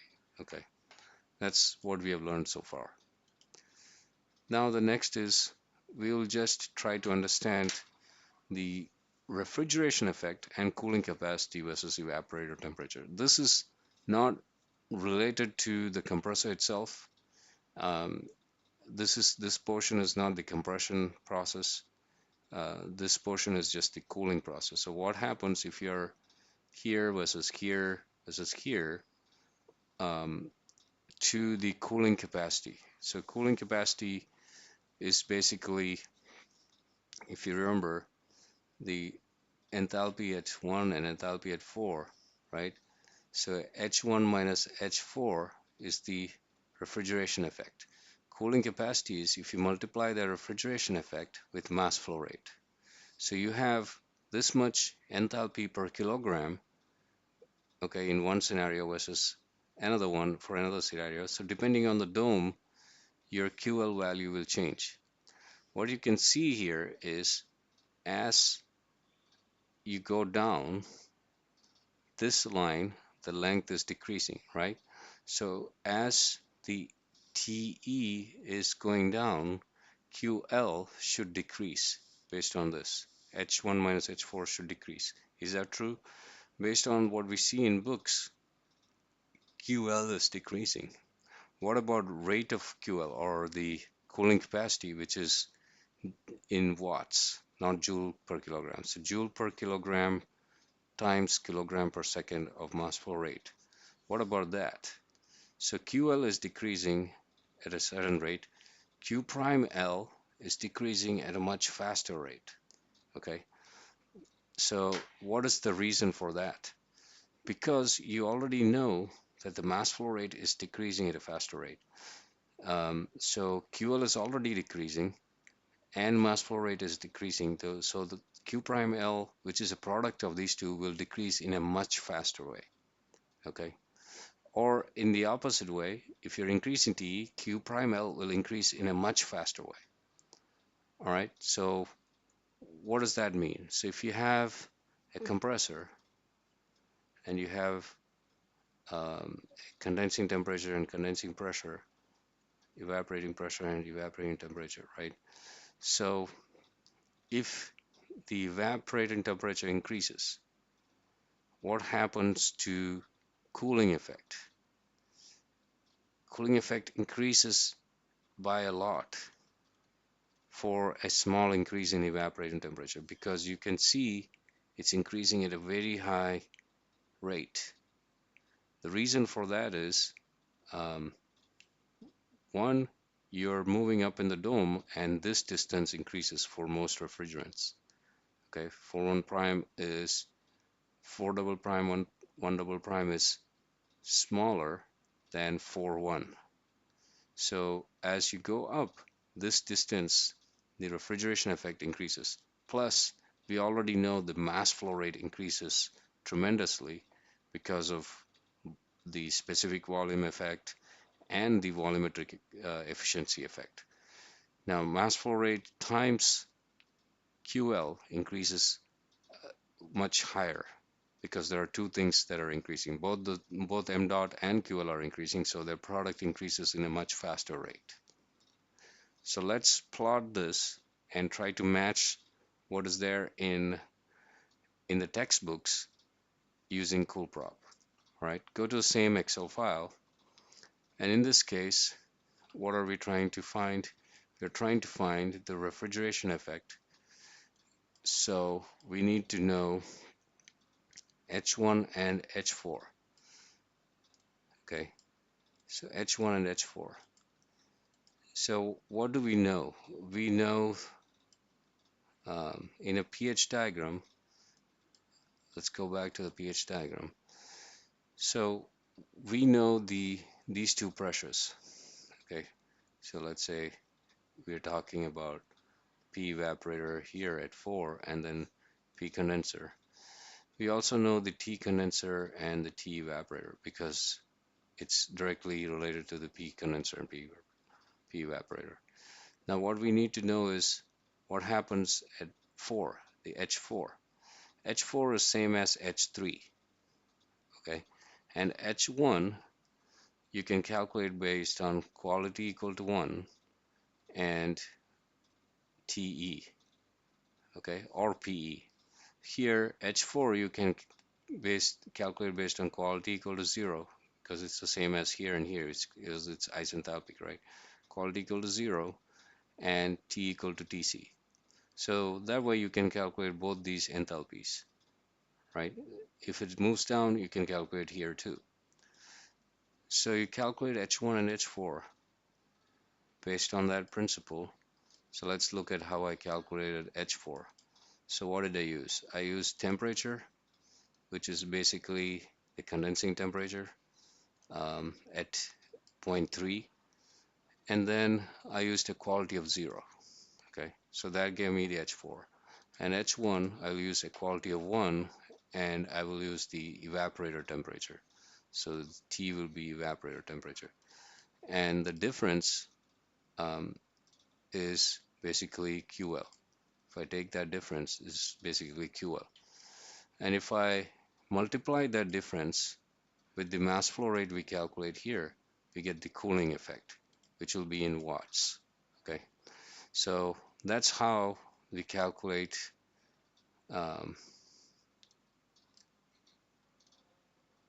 the QL prime and the QL with, so this is the plot, QL prime and QL using the equations we just mentioned, all right? And we plot it with respect to suction or evaporator temperature.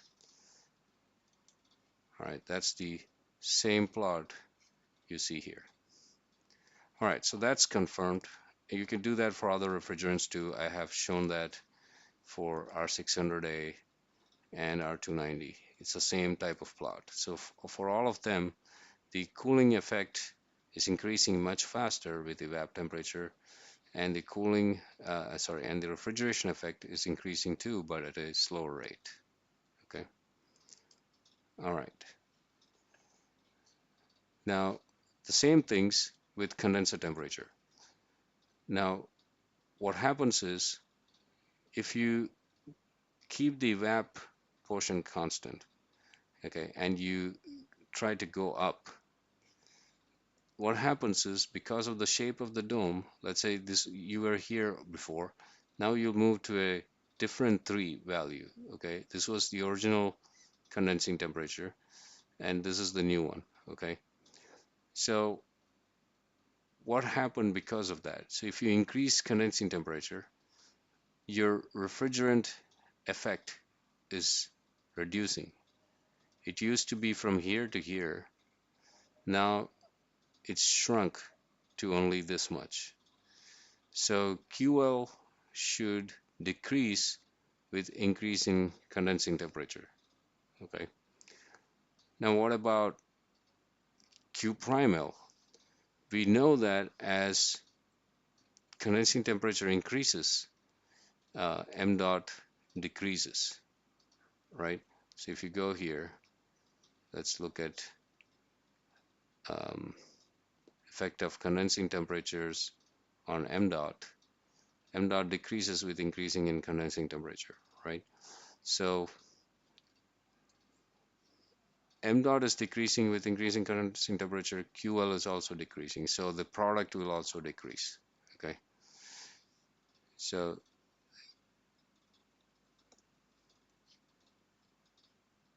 all right, I think I didn't write it correctly here. Refrigeration effect. So this needs to be changed. Refrigeration effect decreases with T condenser or P condenser.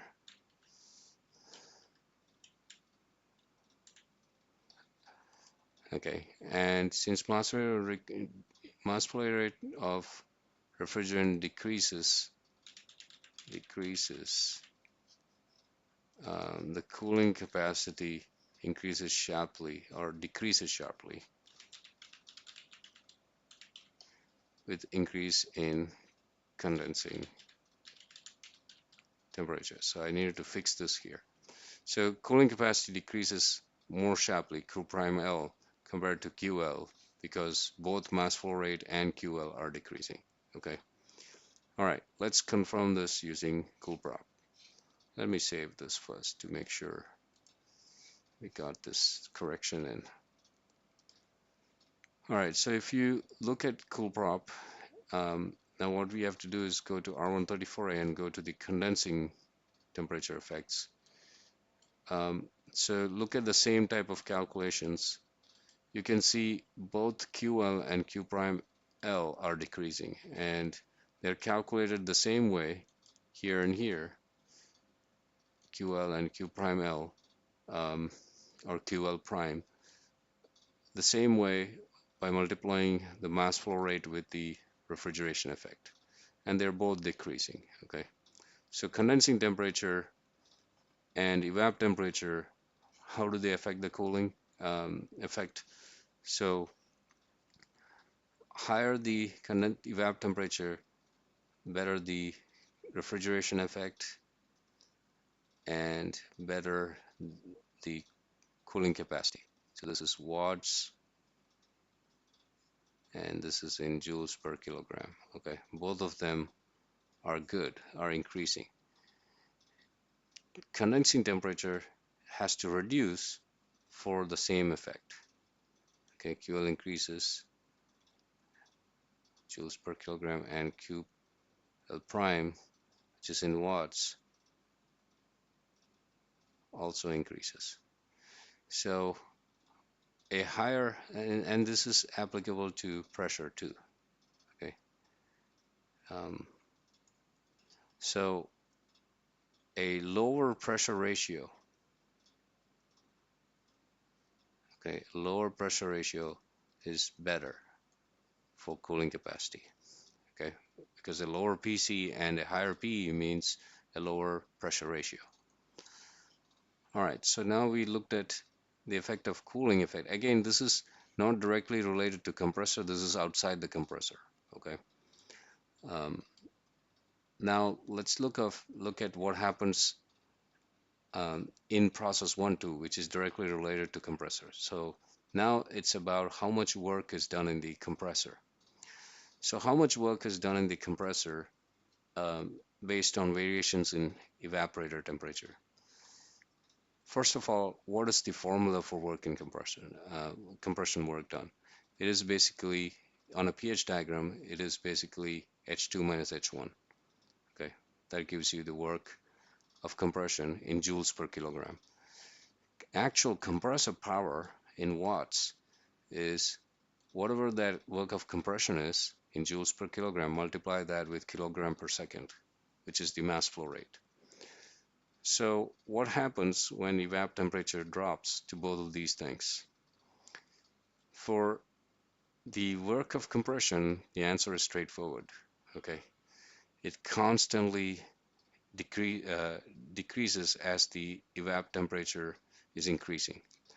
So if you're looking to go from here and you're increasing evap temperature, this value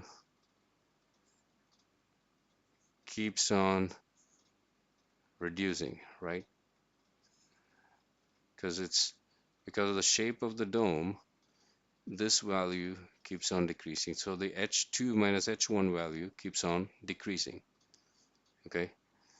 And when it reaches, um, when both of them are almost the same condition, then there's no compression happening, okay? When the pressures are both the same, okay, there's no more compression happening. Then at that point, the delta at C is 0.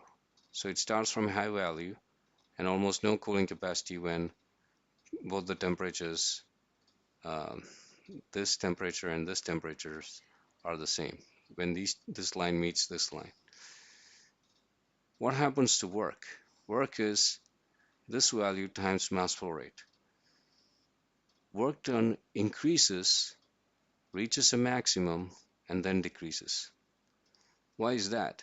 Because you have one function, delta at C, that's going that way.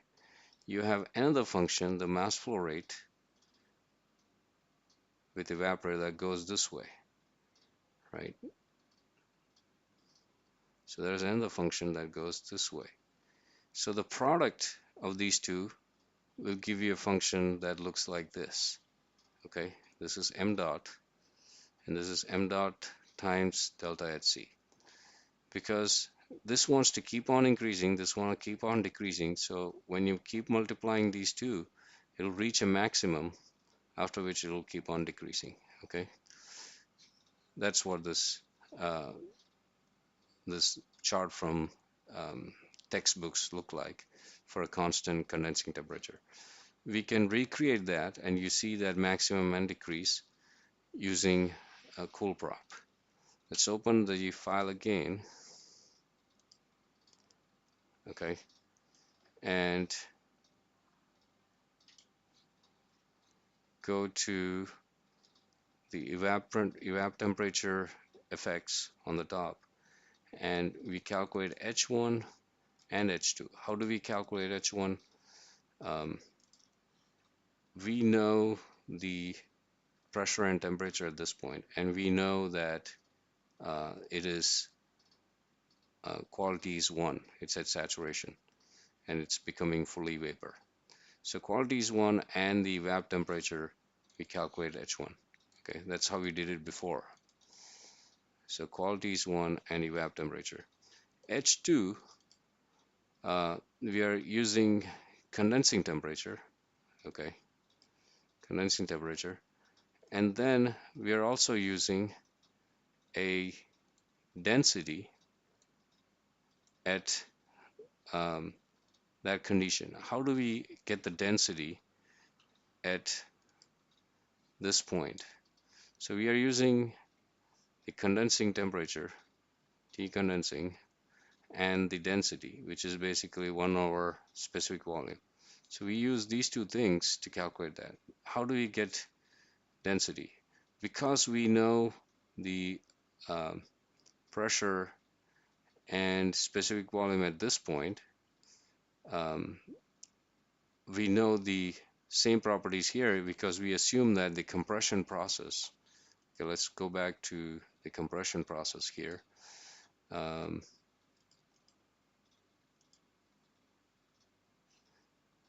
all right, so if you look at the compression process, right, if we know the pressure,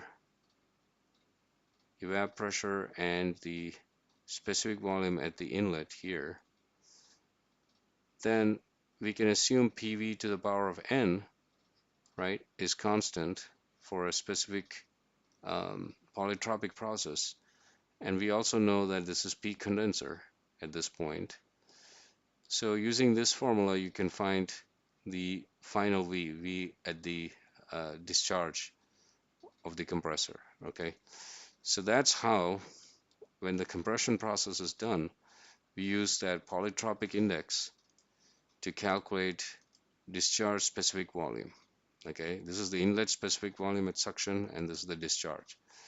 So once we have the discharge specific volume calculated by using that polytropic formula, you can use that to calculate H2.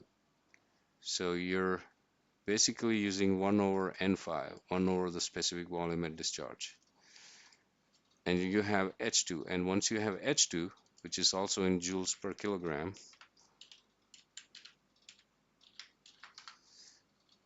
you can calculate the delta H compression, okay, the joules per kilogram for compressor work. Once you have this, you can multiply mass flow rate to get the work of compression. So mass flow rate is here, multiply that with delta HC and you get this. Once you have those two, you can plot them with suction temperature here and generate this graph. Okay, and this is very similar to the graphs from textbooks. Okay, this is that graph.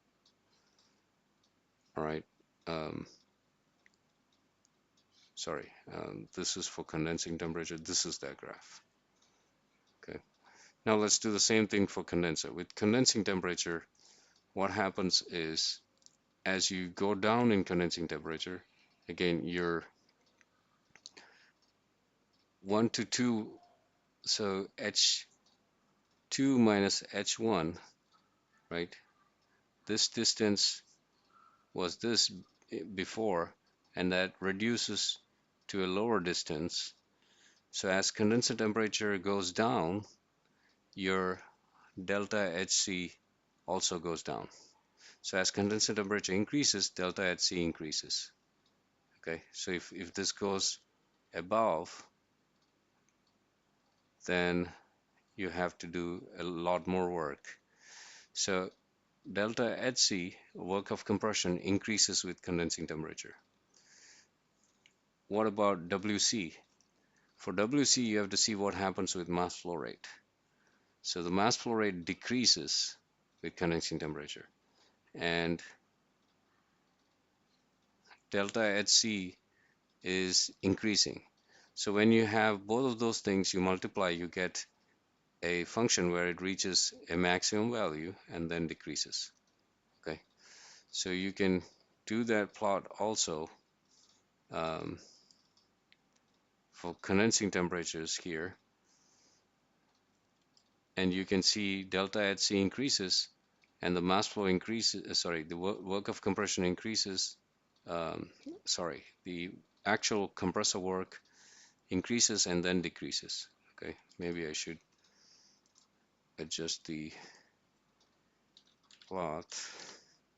So you can see the work of compression has a maximum value and decreases, delta HC keeps on increasing. All right, so that confirms this plot here. All right, maybe I should update this chart. This doesn't clearly show that. I need to update this chart here. Okay, so this shows the exact same trend. Okay, what is next? Next is connecting all the dots.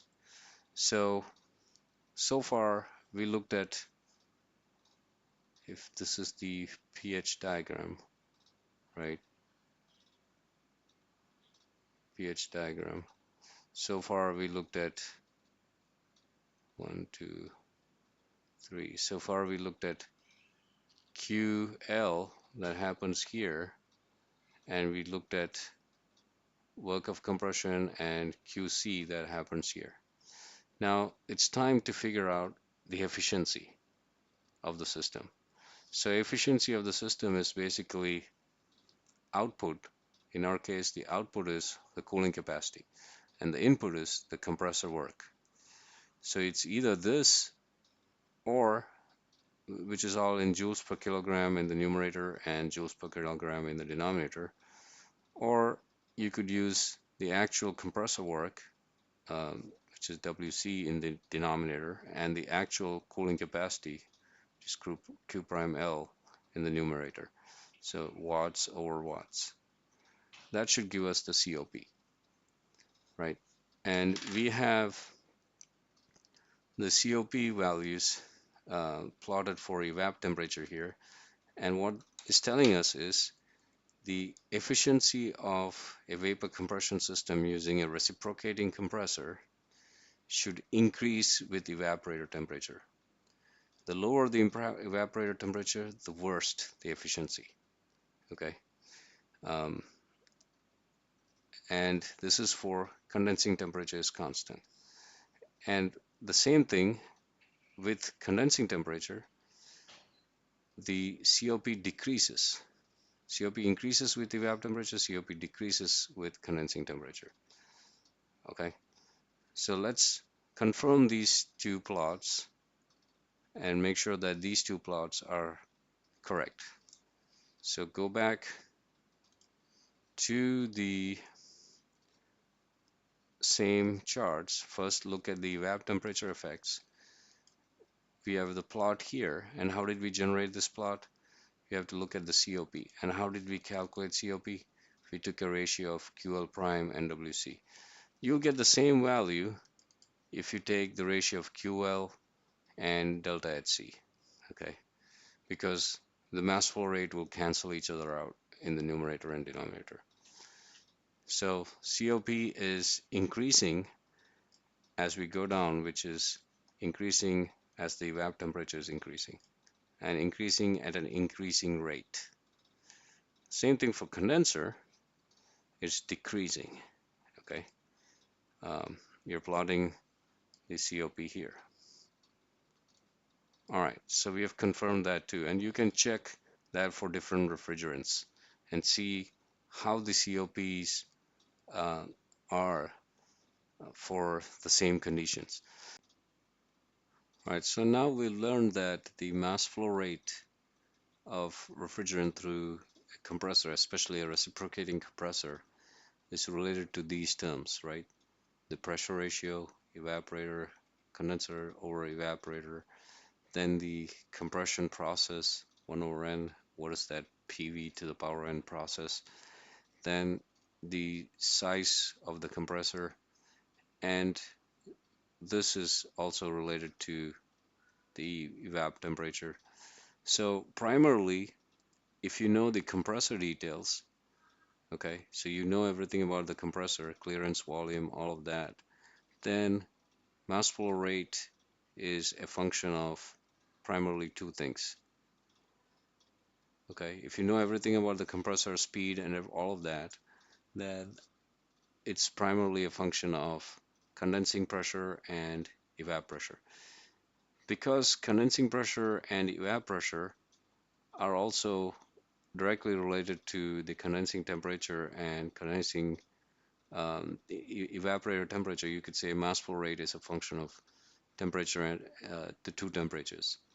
So in industry, when you're trying to purchase a compressor from a supplier and you're trying to understand whether that particular compressor would work for you or not, what you request from the compressor supplier is these coefficients C1, C2, C3 till C10, okay?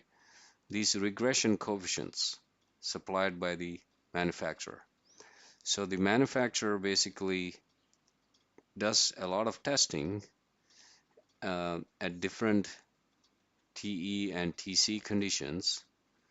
Okay, so if you have 10 coefficients, you need to run a lot more than 10 tests of different combinations of TE and TC to calculate Y. What is Y? Y is cooling capacity, which is Q prime L, then power input, which is basically WC, and refrigerant mass flow rate, which is M dot.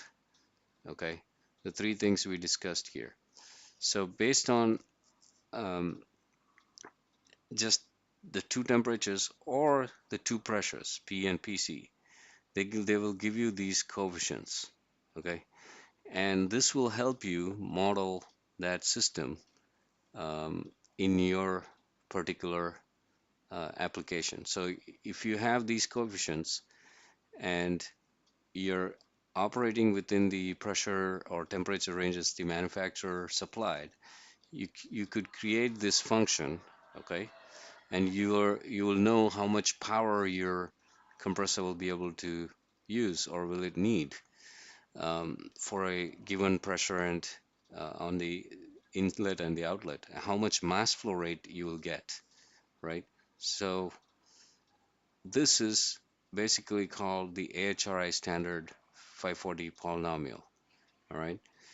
And this is one of the ways. So imagine you want to buy a fan for your particular purpose, right? So then you'll ask for a fan curve and see whether it will fit your particular design. The same way, if you need a compressor for your system, um, it's not, you're not basically going to ask supplier just like the total capacity. You need to get these curves and you need to know the capacity as a function of these two temperatures. So based on that, you can use that particular equation in your modeling studies to predict whether this compressor will be a good fit for your application. And you can even do energy calculation, efficiency calculations, mass flow rate calculations, wattage requirements, all of that using that. So I hope you understood a little bit about how the flow goes through a compressor, how the pressures on either side of the compressor affects its mass flow rate, how the clearance volume has an effect on the efficiency, how the evap temperatures and pressures and condensing temperatures and pressures affect cooling capacity, affect um, the work of compression and the compressor power. All right. So hopefully these things are, or at least you've been exposed to some basics of these ideas, and slowly you could develop more expertise um, looking into some practical examples. All right. Thank you.